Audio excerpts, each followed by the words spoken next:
सरकार ने प्रदेश में टैक्स की चोरी रोकने के लिए की बड़ी पहल। जानकारी देने वाले को किया जाएगा पुरस्कृत। ओवरऑल जीएसटी संग्रह के मामले में हरियाणा देश में 5वें स्थान पर।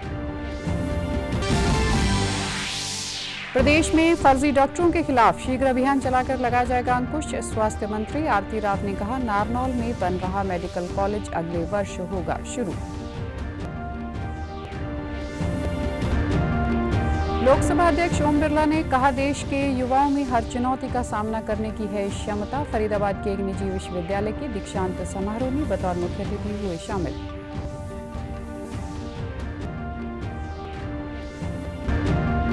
और कृषि मंत्री श्याम सिंह राणा ने कहा, पराली प्रबंधन के लिए उपयोग होने वाले सुपर सीडर के साथ ट्रैक्टरों पर भी सब्सिडी देने पर विचार कर रही है सरकार।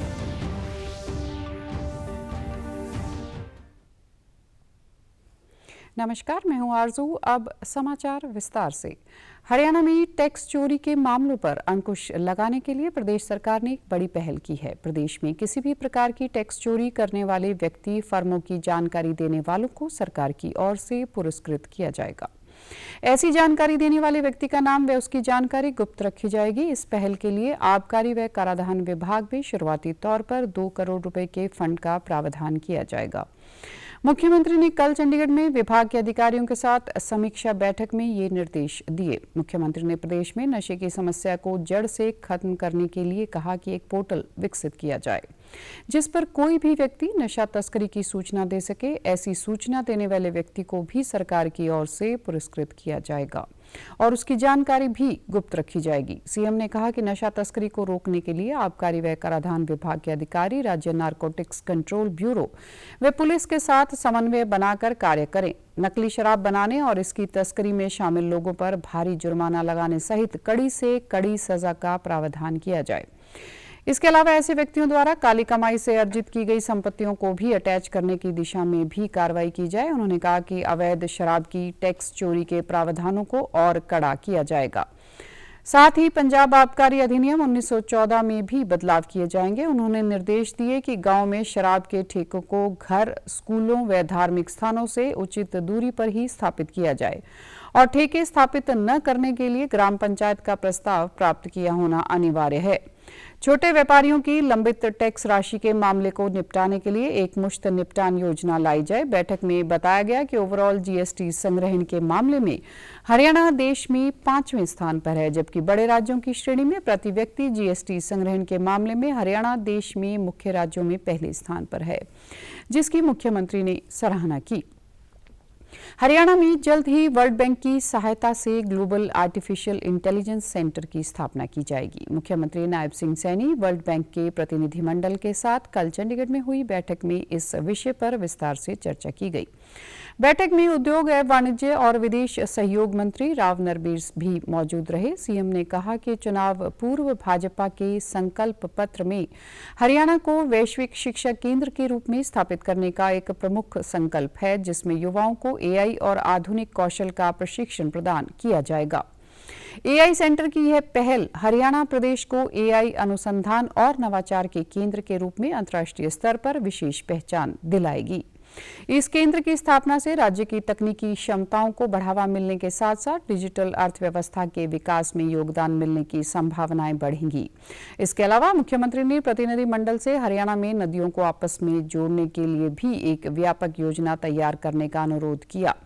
वर्ल्ड बैंक ने भी इस दिशा में सहयोग के लिए गहरी रुचि व्यक्त की। इस योजना से बेहतर जल प्रबंधन सुनिश्चित करने के साथ साथ कृषि उत्पादकता में सुधार हो सकेगा।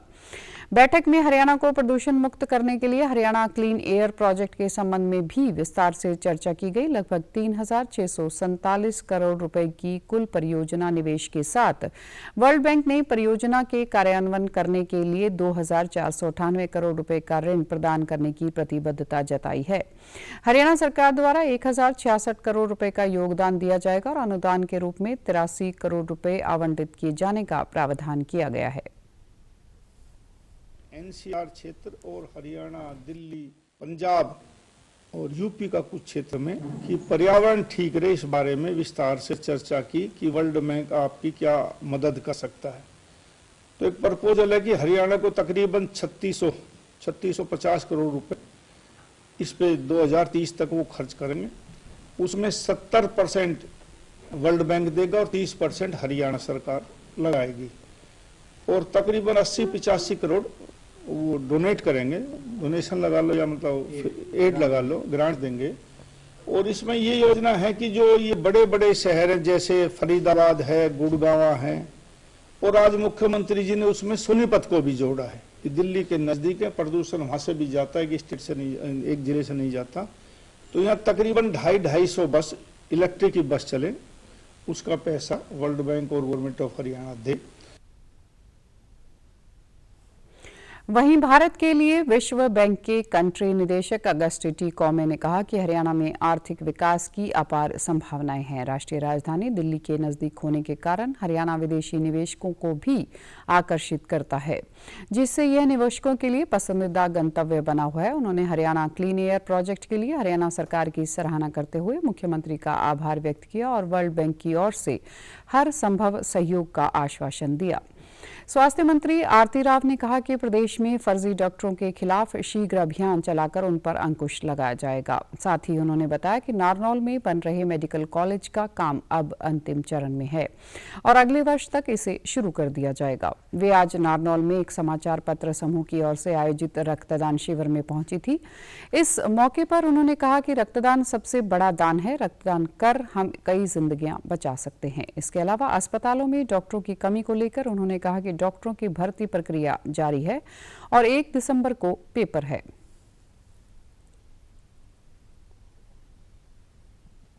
जहाँ तक कमियों की बात है, हमारे मेडिकल ऑफिसर्स की बात है, एनएचएम तो देता ही रहता है, हमारे पास ज्यादा एनएचएम के वर्कर्स की कमियां नहीं है, मगर हमारी कमियां हैं medical officers, senior medical officers की। वो कमियां बहुत जल्द ही आपको मालूम है 1 तारीख को पीजीआई में एग्जाम होने जा रहा है और 777 हमारी जो वैकेंसीज हैं, 8000 कैंडिडेट्स निकाल के आए हैं। तो ये जो 777 हमारी वैकेंसीज है वो बहुत जल्द भर दी जाएंगी और साथ साथ अगर आगे भी जाकर कोई वैकेंसी निकल के आती है तो ये 8000 कैंडिडेट्स में से हम लोगों को रखेंगे। अगर डॉक्टर्स के पास डिग्री ही नहीं है बावजूद उसके चलते नहीं, तो वो ये तो बिल्कुल रॉन्ग है। तो उनके खिलाफ तो सख्त से सख्त कार्रवाई होनी चाहिए कि ये लोगों को गुमराह कर रहे हैं और फिर गलत दवाइयाँ दे रहे हैं, गलत रोग बता रहे हैं। इससे सख्त से सख्त कार्रवाई होनी। रक्तदान शिविर में आए लोगों ने कहा कि उन्हें रक्तदान करके बड़ी खुशी महसूस हो रही है। स्वस्थ व्यक्ति को समय समय पर रक्तदान करना चाहिए। मुझे बहुत खुशी हो रही है रक्तदान करके। रक्तदान एक ऐसा दान है, इससे किसी की भी जिंदगी बच सकती है, इससे बड़ा कोई दान नहीं है। इसलिए मैं सबको प्रेरित करता हूं कि जीवन में रक्तदान जरूर करें। इससे पहले भी 6-7 बार डोनेट कर चुका हूँ रक्त को, और एक रक्त डोनेट करना बहुत अच्छी बात है, क्योंकि हमारे छोटे से रक्तदान करने से किसी की भी जीवन बच सकती है, जो बहुत बड़ी बात है। लोकसभा अध्यक्ष ओम बिरला ने आज फरीदाबाद स्थित मानव रचना विश्वविद्यालय के दीक्षांत समारोह में शिरकत की। इस दौरान कैबिनेट मंत्री विपुल गोयल भी मौजूद रहे। विद्यार्थियों को संबोधित करते हुए लोकसभा अध्यक्ष ने कहा कि युवाओं के कंधे पर राष्ट्र के निर्माण की महत्वपूर्ण जिम्मेदारी है।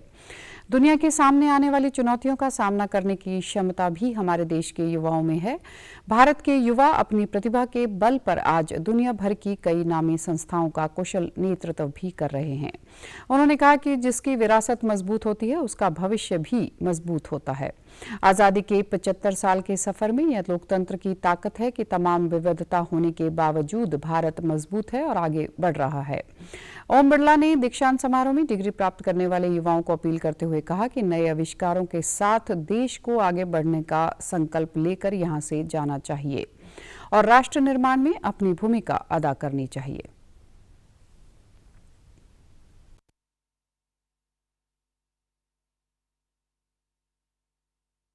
मेरे सामने लघु भारत है, लेकिन मेरे सामने नए भारत का उत्साह भी देख रहा हूं।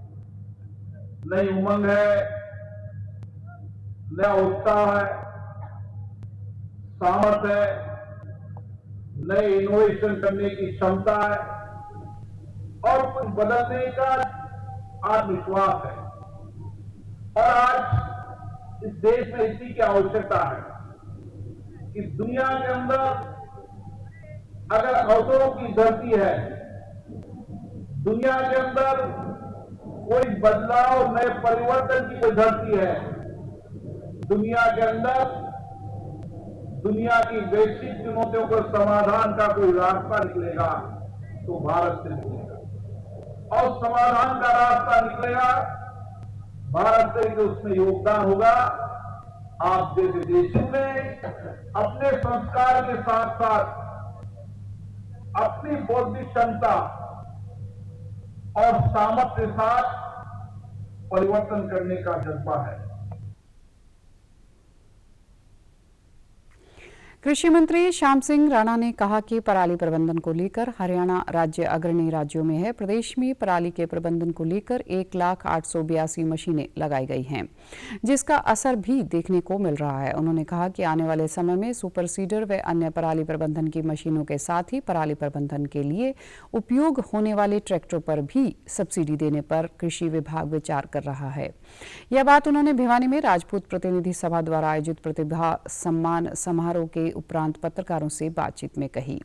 इस मौके पर कृषि मंत्री ने कहा कि इन दिनों गेहूं, सरसों व चना की बुआई का कार्य चल रहा है तथा रबी सीजन की अधिकतर बुआई का कार्य पूरा भी हो चुका है। डीएपी की समस्या अब प्रदेश में नहीं रही। साथ ही उन्होंने कहा कि पंजाब के किसान सड़क मार्ग रोककर विरोध जता रहे हैं, जिसके चलते पंजाब से उद्योगों का विस्थापन हो रहा है। साढ़े की फसल बोलते हैं, गेहूं की फसल, सरसों की है, मसूरी की है और चने की बुआई है। इसमें सरकार भरपूर मदद कर रही किसानों की, और मेरा अनुरोध रहेगा भाई हमारे यहाँ जहाँ जहाँ पैडी की फसल है, जीरी है, उसमें पराली में आग ना लगाएं, पराली को खेत में खपाएं और उपजाऊ बनाएं, जिससे खाद की बचत होगी। मैं समझता हूँ आगने वाले टाइम में हमने 1,0882 मशीनें हमने दी हुई हैं पराली प्रबंधन के। आगे और जो किसानों ने अप्लाई कर रखा है वो अब और मिलेगी, जिसमें काफ़ी मशीनें सब्सिडी पे देने जा रहे हैं। तो कभी दिक्कत तो नहीं आने देंगे। अभी हमारी हर रोज़ एक दो ट्रेन लगती रहती है, जिससे अभी कमी सारी दूर होगी। तकरीबन अब तो बुआई का सीजन नज़दीक ही है, थोड़ा बहुत रह गया।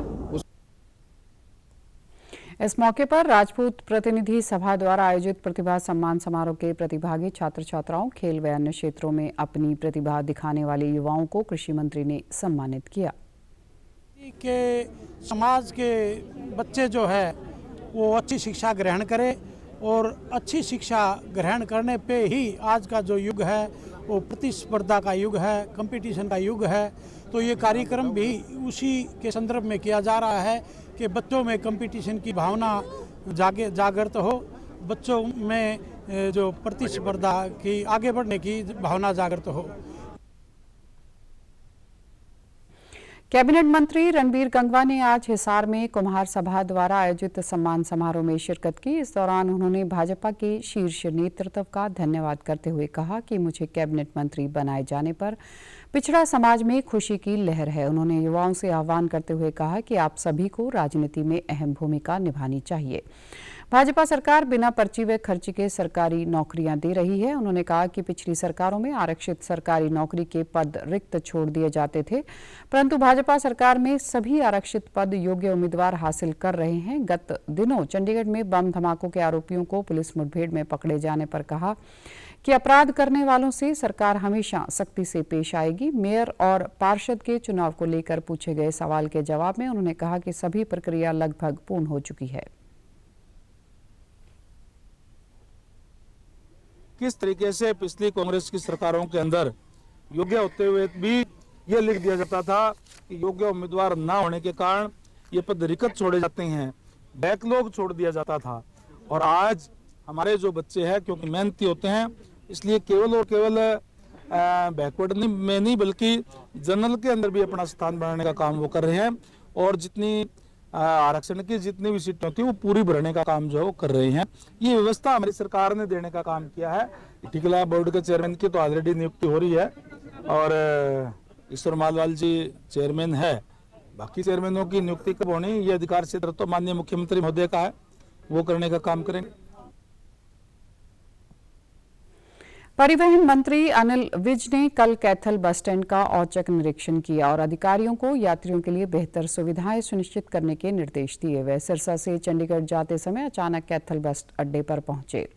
निरीक्षण के दौरान उन्होंने शौचालय की सफाई में लापरवाही और बसों की खराब हालत पर सख्त कार्रवाई करते हुए संस्थान प्रबंधक सुनील कुमार व बस चालक मोनू को निलंबित करने के निर्देश दिए। उन्होंने वर्कशॉप कर्मचारियों के खिलाफ जांच के आदेश भी दिए जो खराब बसों को रूट पर भेजने के लिए जिम्मेदार थे। विज ने बस अड्डे पर दुकानों में खाद्य सामग्री की गुणवत्ता की जांच कर खाद्य निरीक्षकों को सैंपल लेने के निर्देश दिए। उन्होंने रोडवेज महाप्रबंधक को निजी बसों में टिकट व्यवस्था की जांच करने और शौचालयों में 24 घंटे सफाई व पानी की व्यवस्था सुनिश्चित करने के आदेश भी दिए।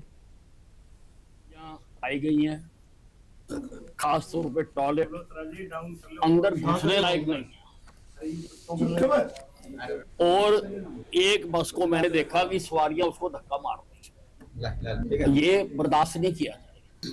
अब जिसने भी वो ठीक कर रही थी, मैंने उस ड्राइवर को बोला था कि परंतु वो बस लेकर चला गया, इसलिए उसको भी सस्पेंड करवाया। नहीं तो जिसने बैटरी देनी थी, जिसने बस फिट करके देनी थी, उसके खिलाफ भी कार्रवाई करेंगे। क्यों तूने ऐसी बस लगाई जिसमें धक्का मारना पड़ता है। खाने पीने की चीजें मुझे सारी सब स्टैंडर्ड लग रही है। मैंने फूड एंड ड्रग वालों को कहा है कि हर चीज का सैंपल।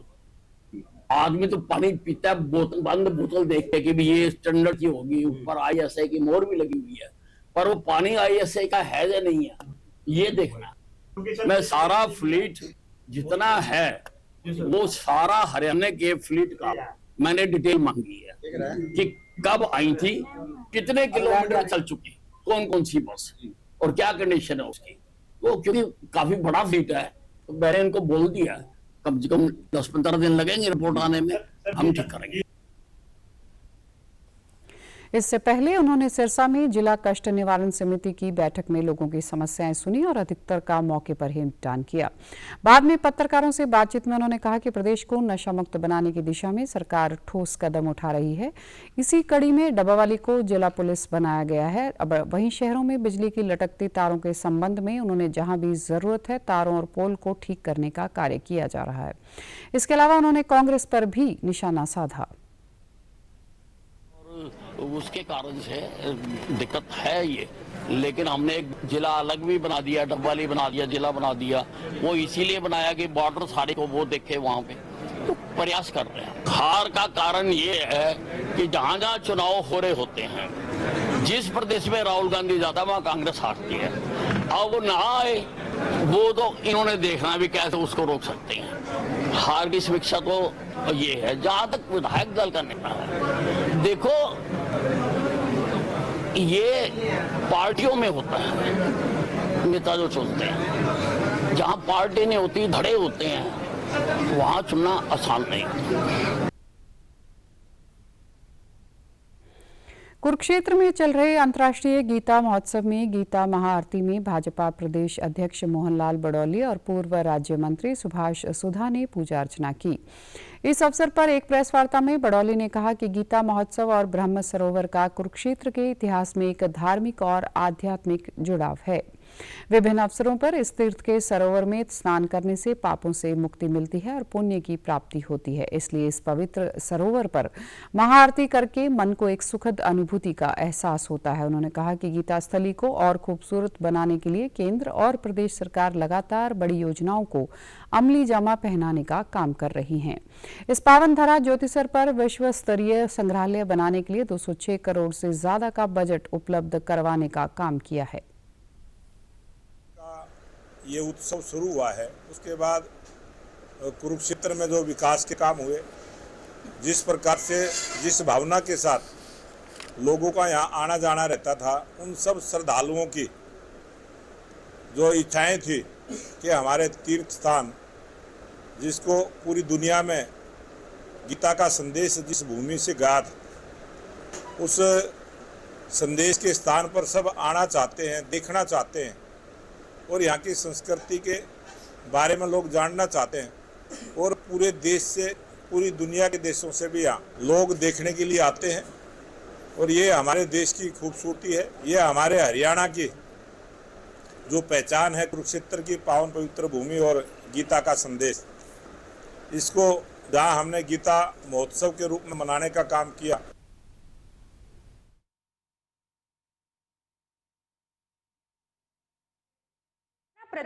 भाजपा कार्यकर्ताओं की एक बैठक को संबोधित भी किया।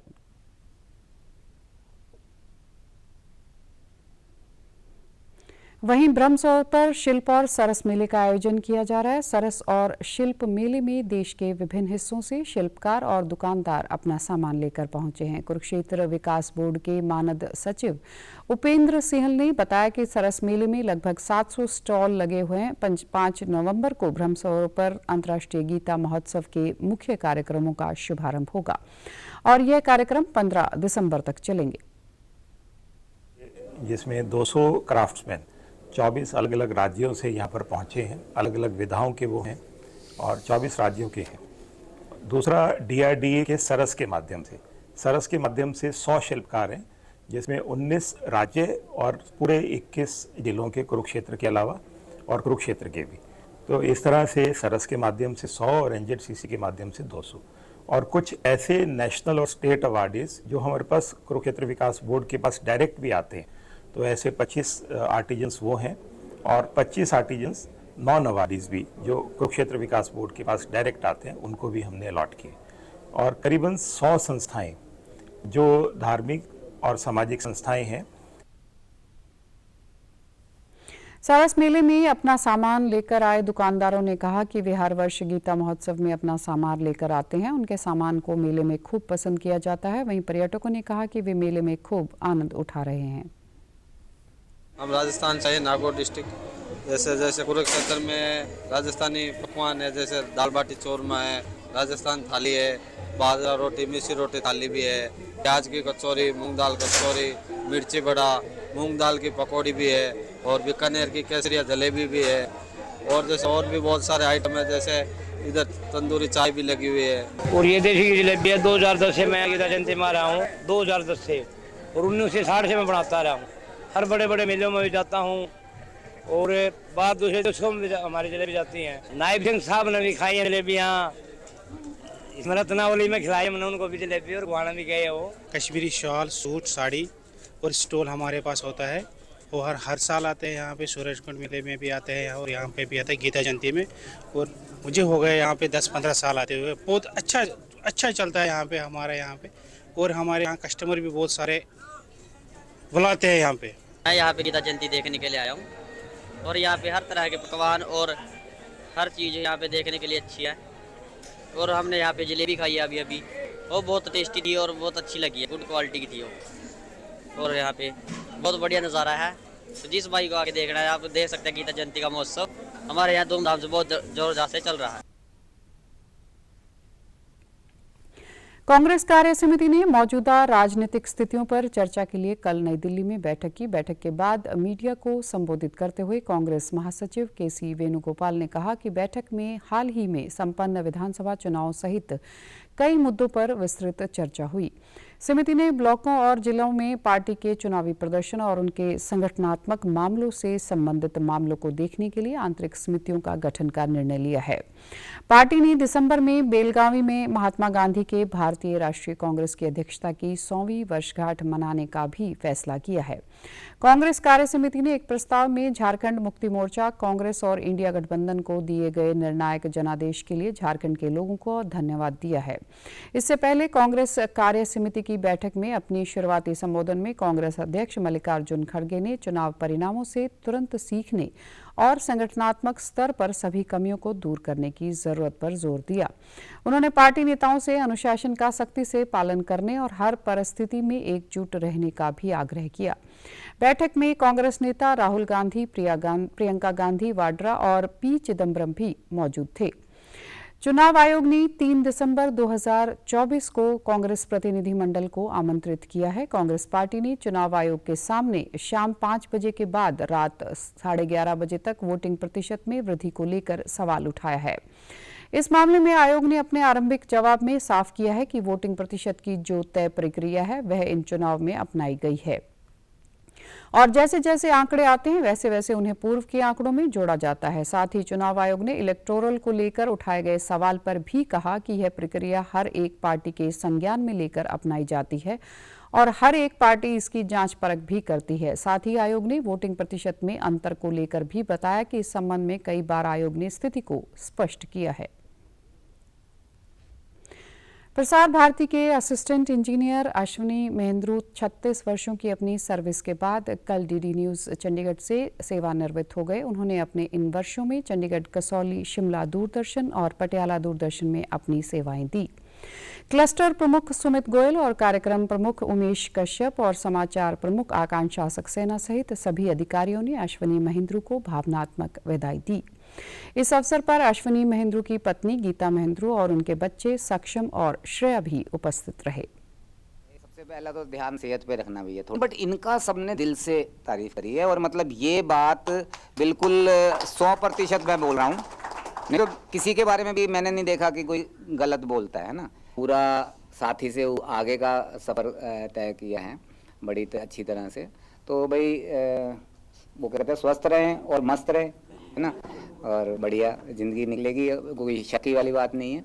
और हम अवेलेबल है हमेशा, जब भी कोई भी किसी भी तरह की।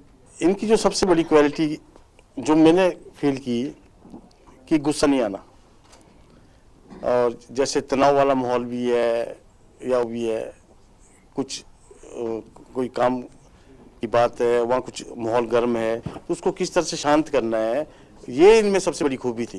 क्योंकि हमारा तो पीसीआर में जाना है तो ट्रांसमिशन आवर्स हैं, टेंशन होती है, लेकिन जिस तरीके से ये हैंडल करते थे एज टेक्निकल डायरेक्टर। आप सबकी हेल्प से मेरा इतना अच्छा पूरी लाइफ निकली है, सर्विस निकली है, उसके लिए मैं आपका सबका बहुत बहुत थैंक्स करता हूँ, पूरे स्टाफ का। और कोई मेरे से गलती हुई हो उसके लिए माफ़ी मांगता हूँ। और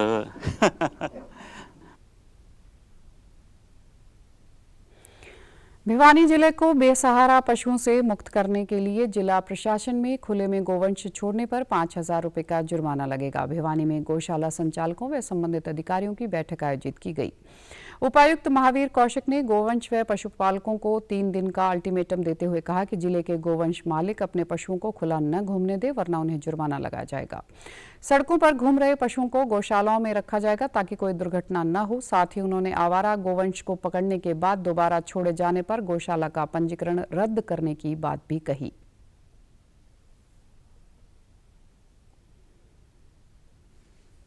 कुछ लोगों ने बताया कि नगर परिषद के अधिकारियों ने बताया कि कुछ ज़्यादातर सही है, मतलब वो ऐसा नहीं करते, लेकिन कुछ जो गौशालाएं हैं वो उनको छोड़, जैसे ही उनके पास गौ छोड़ के आते हैं तो उनको कुछ टाइम तक रखने के बाद उनको छोड़ देते हैं। उनको भी हमने सख्त हिदायत दे दी है कि अगर ऐसी कोई बात आई तो उनका पंजीकरण भी रद्द कर दिया जाएगा और उनको जो सरकारी सहायता मिल रही है वो बंद कर दिया जाएगा। मैंने जितने भी जो गौशाला वाले हैं जो उनके प्रबंधक क्या थे उनको भी और नगर परिषद वालों को भी ये निर्देश दे दिया है कि हम 3 दिन का टाइम देते हैं, शुक्रवार, शनिवार और रविवार 3 दिन का टाइम है। मंडे को अगर कोई भी पशु, चाहे वो दूध देने वाला है चाहे ना देने वाला है, अगर भिवानी की सड़कों पर मिला तो मैंने गौशाला वालों को भी निर्देश दे दिया है कि आप फ्री हैं, अगर आपको कोई दूध देने वाली गाय सड़क पर घूमती मिलती है तो उसको आप पकड़ के अपनी गौशाला में ले जाएं।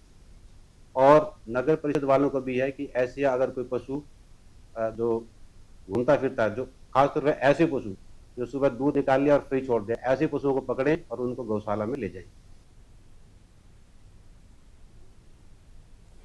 प्रदेश के खाद्य नागरिक आपूर्ति व उपभोक्ता मामले विभाग ने अनियमितताएं बरतने के आरोप में नूंह जिले के एक डिपो के खिलाफ एफआईआर दर्ज करवाई है और डिपो का लाइसेंस सस्पेंड कर दिया है।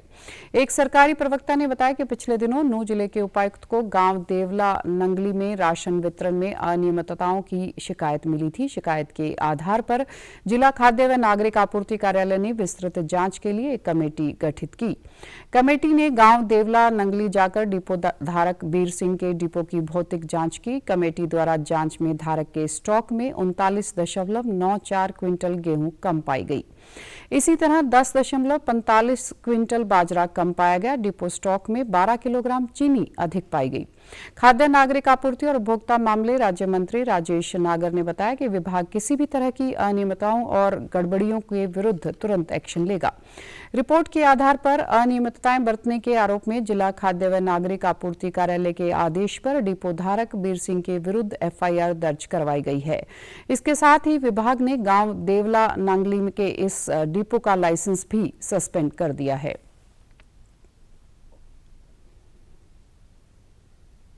समाचारों में आज इतना ही। नमस्कार।